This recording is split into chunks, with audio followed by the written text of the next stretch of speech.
كنتم خير أمة أخرجت للناس تأمرون بالمعروف وتنهون عن المنكر وتؤمنون بالله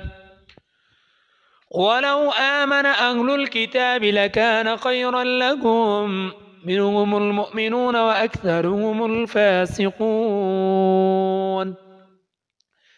لن يضروكم إلا أذى وإن يقاتلوكم يولوكم الأدبار ثم لا ينصرون ضربت عليهم الذلة أينما ثقفوا إلا بأبل من الله وأبل من الناس وباءوا بغضب من الله وضربت عليهم المسكنة ذلك بأنهم كانوا يكفرون بآيات الله ويقتلون الأنبياء بغير حق ذلك بما عصوا وكانوا يعتدون ليسوا سواء من أهل الكتاب أمة قائمة يتلون آيات الله آناء الليل وهم يسجدون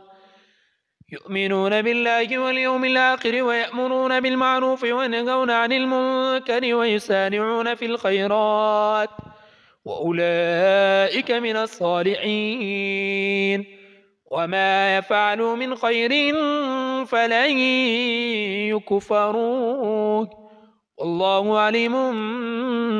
بالمتقين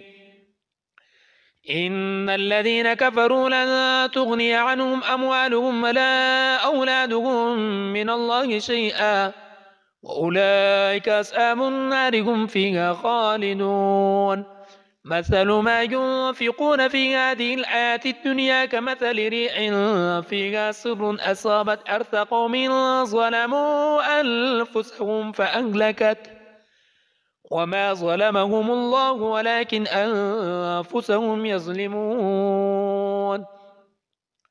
يا أيها الذين آمنوا لا تتخذوا بطانة من دونكم لا يألونكم خبالا ودوا ما عنتم قد بدت المغضاء من أفواههم وما تخفي صدورهم أكبر قد بينا لكم الآيات إن كنتم تعقلون ها أنتم أولئك تحبونهم ولا يحبونكم وتؤمنون بالكتاب كله وإذا لقوكم قالوا آمنا وإذا خلوا عضوا عليكم الأنامل من الغيظ قل موتوا بغيظكم إن الله عليم بذات الصدور إن تمسسكم حسنة تسؤهم وإن تصبكم سيئة يفرحوا بها وإن تصبروا وتتقوا لا يضركم كيدهم شيئا إن الله بما يعملون محيط وإذ غدوت من أهلك تبوئ المؤمنين مقاعد للقتال والله سميع عليم إذا هم الطائفتان منكم أن تفشلا والله وليهما وعلى الله فليتوكل المؤمنون ولقد نصركم الله ببدر وأنتم أذلة فاتقوا الله لعلكم تشكرون إذ تقول للمؤمنين ألن يكفيكم أن يمدكم ربكم ب3,000 من الملائكة منزلين بلى إن تصبروا وتتقوا ويأتوكم من فورهم هذا يمددكم ربكم ب5,000 من الملائكة مسومين وما جعله الله إلا بشرى لكم ولتطمئن قلوبكم به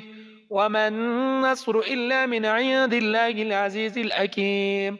ليقطع طرفا من الذين كفروا أو يكبتهم فينقلبوا خائبين